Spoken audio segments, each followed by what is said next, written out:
ঢাকা বিশ্ববিদ্যালয়ের ছাত্র সংসদ ডাকসু ও হল সংসদ নির্বাচনের প্রচারণা শুরু হয়েছে। ক্যাম্পাস জুড়ে নির্বাচনী আমেজ। প্রচারণার প্রথম দিনেই প্রার্থীদের আচরণবিধি মেনে চলতে সতর্ক করে দিয়েছে নির্বাচন কমিশন।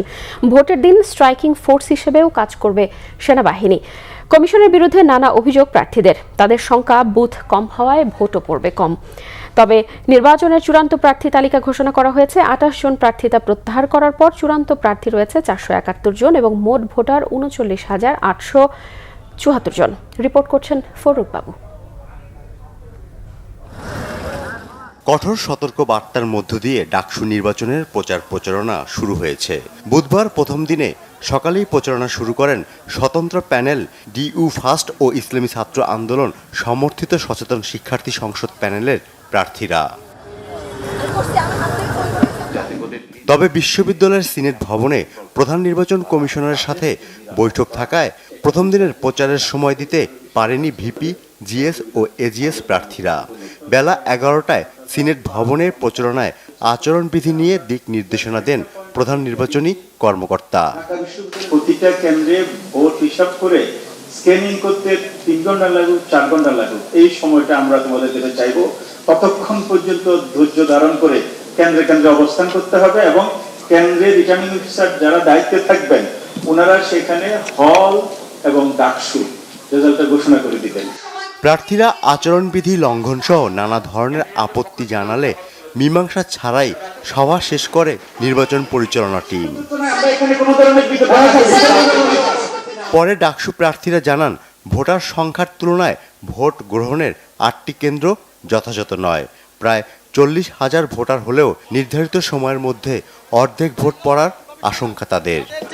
নির্বাচন কমিশন আচরণবিধির কথা বলতেছেন, কিন্তু আমরা দেখছি আচরণবিধি লঙ্ঘন করে সেটা ফেসবুকে প্রচার করতেছেন। বিশ্ববিদ্যালয় প্রশাসক কিংবা নির্বাচন কমিশনের যে আচরণবিধি আছে সেগুলোকে বৃদ্ধাঙ্গুলি দেখাচ্ছেন অনেক প্রার্থী। সেই জায়গায় আমার সংখ্যার জায়গায় রয়ে গেছে। যদি ভোট কেন্দ্র না বাড়ানো হয় তাহলে 2019 সালে ডাকসু নির্বাচনে যেমনভাবে অনাবাসিক স্টুডেন্টরা বাইরে এসে দাঁড়িয়েছিল, ফেক লাইন তৈরি করা হয়েছিল, ভিতরে ছাত্রলীগ দাঁড়িয়েছিল, বাহিরে অনাবাসিক স্টুডেন্টরা দাঁড়িয়েছিল, পরবর্তীতে ঢুকতে পারেনি।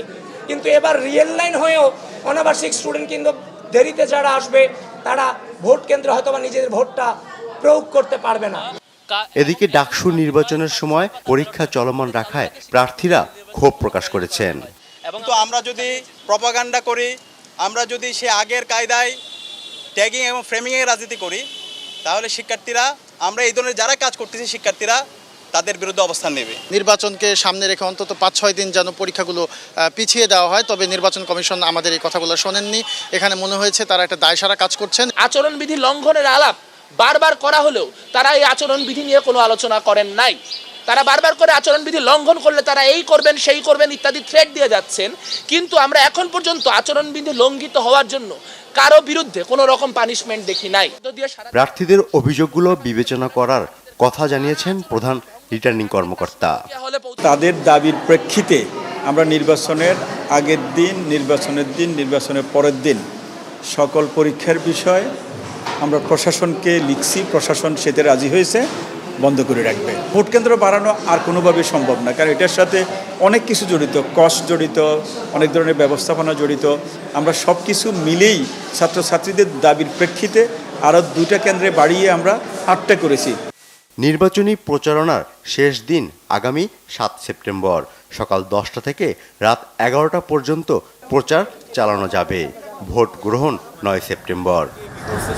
ফরুক বাবু, বাংলা ভিশন, ঢাকা।